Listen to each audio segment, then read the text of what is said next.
ಸಿದ್ದರಾಮಯ್ಯನವರ ಚಾಯ್ಸ್ ಅಂದ್ರೆ ಸಿದ್ದರಾಮಯ್ಯನವರು ಡೆಫಿನೆಟ್ಲಿ ಆ ಲಿಫ್ಟಲ್ಲಿ ಡಿ ಕೆ ಶಿವಕುಮಾರ್ ಅವರ ಒಂದು ಮುಖಲಕ್ಷಣ ನೋಡಿದಾಗ ಈ ವಾಸ್ ವೆರಿ ಅಪ್ಸೆಟ್ ಅನ್ನೋ ಥರದಲ್ಲಿ ಇತ್ತು. ಲಿಫ್ಟಲ್ಲಿ ನೀವು ಎಲ್ಲ ಹಿಂಗೆ ಹಿಂಗೆ ಹಿಂಗೆ ಎಲ್ಲ ಅಂದು ನಮಸ್ಕಾರ ಮಾಡಿದಾಗ ಸೊ ಈಸ್ ವೆರಿ ಅಪ್ಸೆಟ್ ಅನ್ನೋ ಥರದಲ್ಲಿ ಅನಿಸ್ತಾ ಇತ್ತು. But otherwise good news for him. So ಸಿದ್ದರಾಮಯ್ಯನವರು ಏನು ಮಾಡ್ಬೋದು, ಸಿದ್ದರಾಮಯ್ಯನವ್ರ ಮುಂದೆ ಇರುವಂಥ ಆಯ್ಕೆಗಳೇನು, ಒಪ್ಪಿ ರಾಜೀನಾಮೆ ಕೊಡ್ತಾರಾ ಅಥವಾ ಇನ್ನೊಂದಿಷ್ಟು ಇದನ್ನ ಬಾರ್ಗೇನ್ ಮಾಡ್ತಾರಾ ಅಥವಾ ಇನ್ನೇನಾದರೂ ಬೇರೆ ಆಪ್ಷನ್ಸನ್ನು ಮುಂದಿಡ್ತಾರಾ, ಏನಾಗ್ಬೋದು ಸತೀಶ್? ಸಿದ್ದರಾಮಯ್ಯನವರು ಏನು ಮಾಡ್ಬೋದು?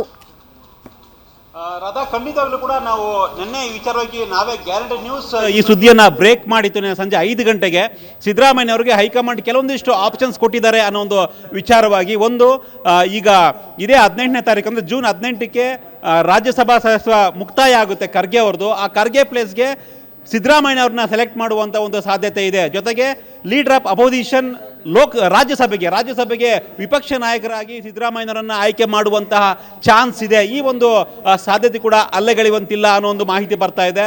ಮತ್ತೊಂದು, ಇದು ತುಂಬ ಜಾಸ್ತಿ ಊಹೆ ಅಂತ ಕರಿಬೋದು, ಬಟ್ NDTV ಈ ಒಂದು ಸುದ್ದಿಯನ್ನು ಈಗ ಬ್ರೇಕ್ ಮಾಡ್ತಾ ಇದೆ.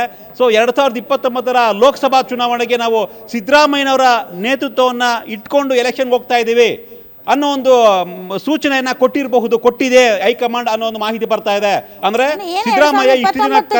ಸಿದ್ದರಾಮಯ್ಯನವರ ನೇತೃತ್ವದಲ್ಲಿ ಅಂದ್ರೆ ಏನು, ಅವ್ರೇನು ಪ್ರಧಾನಮಂತ್ರಿ ಕ್ಯಾಂಡಿಡೇಟ್? ಎಸ್ ಡೆಫಿನೆಟ್ಲಿ ಅಲ್ಲಿಗೆ ಬರ್ತಾ ಇದ್ದೀನಿ ರಾಧಾ. 2029ಕ್ಕೆ ಈಗೇನು ಕಳೆದ 10 ವರ್ಷಗಳಲ್ಲಿ ಮೋದಿಯನ್ನ ಫೇಸ್ ಮಾಡುವಂತಹ ಲೀಡರ್ ಕಾಂಗ್ರೆಸ್ನಲ್ಲಿ ಆಗಲಿಲ್ಲ, ರಾಹುಲ್ ಗಾಂಧಿಯ ಕೈಯಲ್ಲಿ ಆಗಲೇ ಇಲ್ಲ. ಸೊ ಈಗ OBC ಲೀಡರ್ ಬೇಕಾಗಿದೆ. OBC ಲೀಡರ್ ಜೊತೆಗೆ ಅಹಿಂದ ನಾಯಕತ್ವ ಕರ್ನಾಟಕದಲ್ಲಿ ಈಗಾಗಲೇ ಸಿದ್ದರಾಮಯ್ಯನ ಬಿಟ್ಟರೆ ಬೇರೆ ಯಾರು ಇಲ್ಲ ಅನ್ನೋದು ಇಡೀ ದೇಶಕ್ಕೆ ಪ್ರೂವ್ ಆಗಿದೆ. ಸೊ ಸಹಜವಾಗಿಯೇ ಮೋದಿ PM ಆಗಿದ್ದಾಗ ಮೋದಿಗೆ ಕೌಂಟರ್ ಕೊಡ್ತಿದ್ದಂಥ ಏಕೈಕ ನಾಯಕ ಅಂದರೆ ರಾಷ್ಟ್ರ ಮಟ್ಟದಲ್ಲಿ ಅದು ಸಿದ್ದರಾಮಯ್ಯ ಮಾತ್ರ. ಸೊ ಸಿದ್ದರಾಮಯ್ಯನವರನ್ನು ರಾಷ್ಟ್ರ ರಾಜಕಾರಣಕ್ಕೆ ಕರೆತಂದು 2029ಕ್ಕೆ ಪ್ರಧಾನಮಂತ್ರಿ ಅಭ್ಯರ್ಥಿಯಾಗಿ ಬಿಂಬಿಸುವಂತಹ ಪ್ರಯತ್ನ ಕೂಡ ಆಗಬಹುದು ಅನ್ನೋ ಲೆಕ್ಕಾಚಾರ ಇದೆ.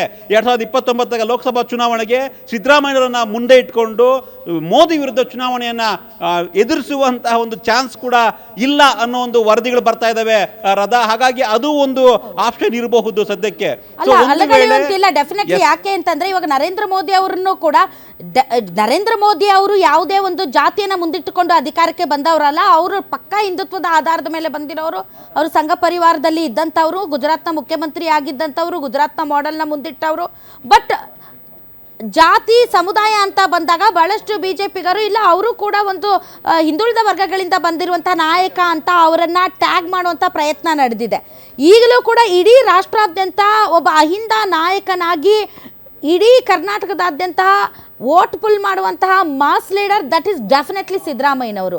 ಸೊ ಸಿದ್ದರಾಮಯ್ಯನವರ ಅಪೀಲ್ ಏನಿದೆ ಅದು ಇಡೀ ದೇಶಾದ್ಯಂತ ಕೂಡ ಅದು ಅದು ಅದು ಅದು ಕನ್ವರ್ಟ್ ಆಗುವಂಥ ಸಾಧ್ಯತೆ ಇದೆ. ಬಟ್ ರಾಹುಲ್ ಗಾಂಧಿ ಅವರು ತನ್ನ ಸ್ಥಾನವನ್ನು ಸಿದ್ದರಾಮಯ್ಯನವರಿಗೆ ಬಿಟ್ಕೊಡ್ತಾರೆ ಓನ್ಲಿ DCM DK ಶಿವಕುಮಾರ್ ಅವರನ್ನು ಮುಖ್ಯಮಂತ್ರಿ ಮಾಡೋದಕ್ಕೆ ಅಂತನಾ ಅಥವಾ ಹೆಂಗಿದು ಅರ್ಥ ಆಗ್ತಾ ಇಲ್ವಲ್ಲ?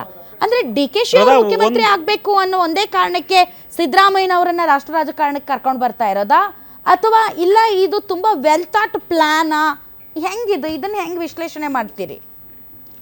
ರಾಧಾ, ರಾಹುಲ್ ಗಾಂಧಿ ಈಗಾಗಲೇ 2009 ಮತ್ತು 2014 ನಾವು ಚುನಾವಣೆ ಆಗಿರ್ಬೋದು ಅಥವಾ 2019 ಚುನಾವಣೆ ಆಗಿರ್ಬೋದು, 2024 ಚುನಾವಣೆ ಆಗಿರ್ಬೋದು, ಈ 3 ಚುನಾವಣೆಯಲ್ಲಿ ಮೋದಿಗೆ ಮೋದಿಗೆ ವಿರುದ್ಧವಾಗಿ ಹೋರಾಡಿದ್ದು 2024 ಮತ್ತು 2019 ಲೋಕಸಭಾ ಚುನಾವಣೆಯಲ್ಲಿ. ಈ 2 ಚುನಾವಣೆಯಲ್ಲಿ ಕಾಂಗ್ರೆಸ್ ಫೇಲ್ ಆಗಿದೆ, ಅದು ಒಪ್ಕೊಳ್ಳೇಬೇಕು. ಅವರು 50 ಸ್ಥಾನದಿಂದ 100 ಸ್ಥಾನ ಬಂದರು ಅನ್ನೋ ಬೇರೆ ವಿಚಾರವನ್ನು ಬಿಟ್ಟರೆ ಕಾಂಗ್ರೆಸ್ ಫೇಲ್ ಆಗಿದೆ. ಜೊತೆಗೆ ಇಂಡಿಯಾ ಮೈತ್ರಿಕೂಟ ಏನು ಮಾಡ್ಕೊಂಡಿದ್ರು, ಈ ಇಂಡಿಯಾ ಮೈತ್ರಿಕೂಟ ಎಲ್ಲ ರಾಜ್ಯದಲ್ಲೂ ಕೂಡ ಈಗ ಕಾಂಗ್ರೆಸ್ನಿಂದ ದೂರ ಹೋಗಿದೆ. ಅದು ಆಮ್ ಆದ್ಮಿ ಆಗಿರ್ಬೋದು, ಮಮತಾ ಬ್ಯಾನರ್ಜಿ ಆಗಿರ್ಬೋದು, ಈವನ್ ಇತ್ತೀಚೆಗಿನ DMK ಆಗಿರ್ಬೋದು. ಸೊ ಈ ರೀತಿಯಾಗಿ ಪಕ್ಷ ಮೈತ್ರಿಕೂಟ ಡಿವೈಡ್ ಆಗಿದೆ. ಯಾಕೆ ಇದಕ್ಕೆ ಕಾರಣ ಏನಪ್ಪ ಅಂದರೆ ರಾಹುಲ್ ಗಾಂಧಿಯನ್ನು ಒಪ್ಪೋದಕ್ಕೆ ಯಾರು ರೆಡಿ ಇಲ್ಲ. ಈವನ್ ಆಮ್ ಆದ್ಮಿಯ ಕೇಜ್ರಿವಾಲ್ ಆಗಿರ್ಬೋದು ಅಥವಾ ಮಮತಾ ಬ್ಯಾನರ್ಜಿ ಆಗಿರ್ಬೋದು, DMK ಸ್ಟಾಲಿನ್ ಆಗಿರ್ಬೋದು, ಯಾರು ಕೂಡ ರಾಹುಲ್ ಗಾಂಧಿಯನ್ನು ಒಪ್ಪಕ್ಕೆ ರೆಡಿ ಇಲ್ಲ.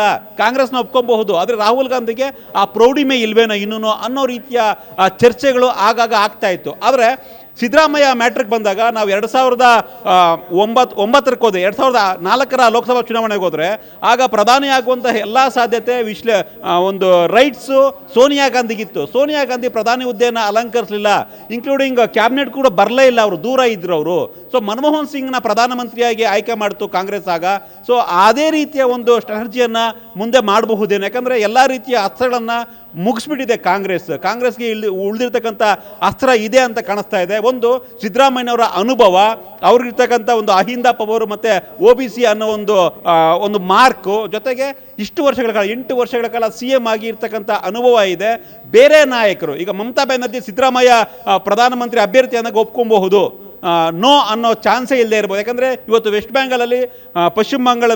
ಬೆಂಗಾಲಲ್ಲಿ ಇವತ್ತು ಮಮತಾಗೆ ಒಂದು ರೀತಿ ಹೀನಾಯ ಸೋಲಾಗಿದೆ. ನೆಕ್ಸ್ಟ್ ಕಾಂಗ್ರೆಸ್ ಬೇಕೇ ಬೇಕು ಹೋರಾಟ ಮಾಡಬೇಕಾದ್ರೆ BJP ವಿರುದ್ಧ ಅನ್ನೋ ಲೆಕ್ಕಾಚಾರ ಇರ್ಬೋದು. ಆಮ್ ಆದ್ಮಿ ಪಾರ್ಟಿ ಅಂತೂ ಈಗ ಛಿದ್ರ ಆಗ್ತಾ ಇದೆ, BJPಗೆ ಟೀಮ್ ಸೇರ್ತಾ ಇದೆ. ಹಾಗಾಗಿ ಎಲ್ರಿಗೂ ಕೂಡ ಒಂದು ಸಮರ್ಥ ಒಂದು ನಾಯಕ ಬೇಕು ಅನ್ನೋ ಲೆಕ್ಕಾಚಾರ ಇದೆ. ಖರ್ಗೆಗೆ ವಯಸ್ಸಿನ ಒಂದು ವಿಚಾರವಾಗಿ ಅವ್ರಿಗೆ ಇನ್ನೂ ಒಂದು 3 ವರ್ಷ ಆದಮೇಲೆ ಅಷ್ಟು ಫೋಕಸ್ಡ್ ಆಗಿ ಹೋರಾಟ ಮಾಡ್ತಾರಾ BJP ವಿರುದ್ಧ ಗೊತ್ತಿಲ್ಲ. ಹಾಗಾಗಿ ಸಿದ್ದರಾಮಯ್ಯನವ್ರನ್ನ ಈಗಲಿಂದಲೇ ರಾಷ್ಟ್ರ ರಾಜಕಾರಣಕ್ಕೆ ಕರೆತಂದು ನೆಕ್ಸ್ಟ್ ಇಂಡಿಯಾ ಮೈತ್ರಿಕೂಟದ ಪ್ರಧಾನಿ ಅಭ್ಯರ್ಥಿಯಾಗಿ ಬಿಂಬಿಸಬಹುದು. ಆ ಒಂದು ಚಾನ್ಸ್ ಕಾಣಿಸ್ತಾ ಇದೆ ರಾಧಾ.